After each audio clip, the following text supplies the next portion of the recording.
আসসালামু আলাইকুম রহমতুল্লাহি ওবরাকাতুহ। নতুন একটি ভিডিওতে আপনাদেরকে স্বাগতম।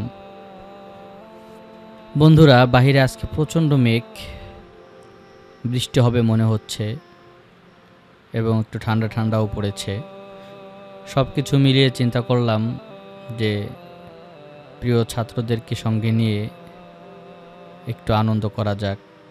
যেই কথা সেই কাজ, সব ছাত্রদেরকে নিয়ে মুড়ি পার্টির আয়োজন করলাম। দুপুর থেকে যখন আকাশে মেঘ দেখলাম, তখন দুপুরে ছাত্রদেরকে বললাম যে বৃষ্টির এই দিনে কি করা যায় বলো। তো সকলকে নিয়ে পরামর্শ করে মুড়ির আয়োজন করলাম। আপনারা দেখতে পাচ্ছেন যে আমার ছাত্ররা কাটাকাটি করছে। ওরা মাশাআল্লাহ সকলেই কাজ করতে পারে এবং সবাই খুব আনন্দ করছিল, খুব মজা করছিল। আসলে মাঝে মাঝেই এমনটা করা উচিত। আপনারা হয়তো অনেক মাদ্রাসার শিক্ষক ভাইয়েরা ভিডিওটা দেখবেন।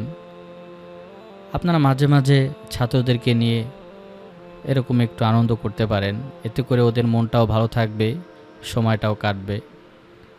কারণ হচ্ছে ওরা সারাদিন আবাসিক থাকে, বাবা মা থেকে দূরে থাকে। অনেক সময় অনেকের মন খারাপ থাকে, সময় কাটতে চায় না, ওরা চাইলেও বাসায় যেতে পারে না। তো এটা ওদের জন্য কষ্টকর। তারপরে সারাক্ষণ দেখা যায় ওস্তাদ ওদের সামনে থাকে, ওরা ভয়ে থাকে বা অনেক আতঙ্কে থাকে। ওস্তাদের সামনে মন খুলে কিছু বলতে পারে না, কথা বলতে পারে না, কোনো কিছু শেয়ার করতে পারে না। তো আপনি যদি ছাত্রদের সাথে এভাবে একটু মিশেন, ছাত্রদেরকে আলাদাভাবে একটু সময় দেন, ওদেরকে নিয়ে একটু আনন্দ করেন, তো দেখবেন ওরা আপনার সাথে অনেক মিশবে, ওদের ভিতরগত অনেক কথা আপনার সাথে শেয়ার করবে। তখন দেখা যাবে আপনি চাইলে ওদের অনেক সমস্যা এভাবে সমাধান করতে পারবেন। প্রিয় ভাইয়েরা, শাসন করে, মারধর করে, রাগ দেখিয়ে অনেক সময় ছাত্রদের থেকে যে কাজ করা না যায়, একটু ভালোবেসে আনন্দ দিয়ে তাদের থেকে এই কাজগুলো আদায় করে নেওয়া যায়। তো সব কিছু মিলিয়ে চিন্তা করলাম যে আজকে ওদেরকে একটু সময় দেওয়া যাক, একটু আনন্দ করা যাক। আমারও সময়টা কাটবে আর ওদেরও মনটা ভালো থাকবে, এই জন্য কাজটা করা। তো আমরা কোনো ক্লাস টাইম নষ্ট করছি না। আসরের পরে অনেক ছাত্ররা দেখা যায় জানালার সামনে গিয়ে দাঁড়ায় থাকে, কেউ মন খারাপ করে বসে থাকে। তো চিন্তা করলাম যে এই আয়োজনটা আসরের পরেই করা যাক। তো আপনারা দেখতে পাচ্ছেন যে ছাত্ররা পেঁয়াজ মরিচ কাটতেছে। তো মাশাআল্লাহ এখানে পেঁয়াজু, আলুর চপ, বেগুনি এগুলো আনা হয়েছে। দুজনকে দায়িত্ব দেওয়া হয়েছে এগুলোকে সুন্দর করে হাত দিয়ে ভেঙে এটা সুন্দর করে মাখিয়ে, যাতে করে আবার মুড়ির সাথে ভালো করে মেশানো যায়, এজন্য এটাকে আগে ভেঙে নিতে হবে। তারা সুন্দরভাবে হাত দিয়ে পেঁয়াজ, আলুর চপ, বেগুনি ভেঙে নিচ্ছে। আর ওরাও মাশাআল্লাহ অনেক সুন্দর করে কাজ করতেছিল।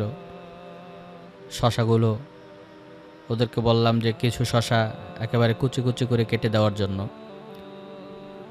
মুড়ির ভিতরে এরকম কুচি কুচি শশা থাকলে যখন পেঁয়াজ আলুর চপ মাখানো হবে আর এগুলোর সাথে যখন কুচি কুচি শশাটা থাকবে, সেটা খেতে অনেক মজা লাগবে। তো এদিকে মাশাআল্লাহ ওরা পেঁয়াজ আলুর চপ, বেগুনি এগুলো ভেঙে নিয়েছিল। এরপরে এর সাথে ওরা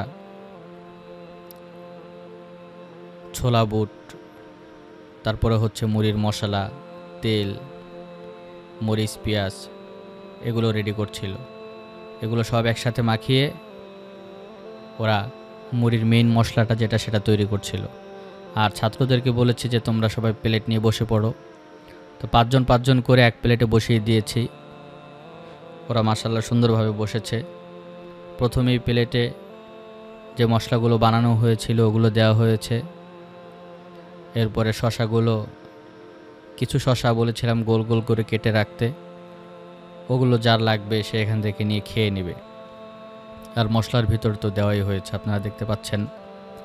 তো মাশাল্লাহ অনেকে খাওয়া শুরু করে দিয়েছে, অনেকের প্লেটে খাবার দেওয়া হচ্ছে, আর মুড়ি পরিমাণ মতো দেওয়া হচ্ছে, যে যতটুকু চায় ততটুকু। ও আরেকটা জিনিস মনে নেই, চানাচুর আনা হয়েছিল, 2 ধরনের চানাচুর আনা হয়েছে।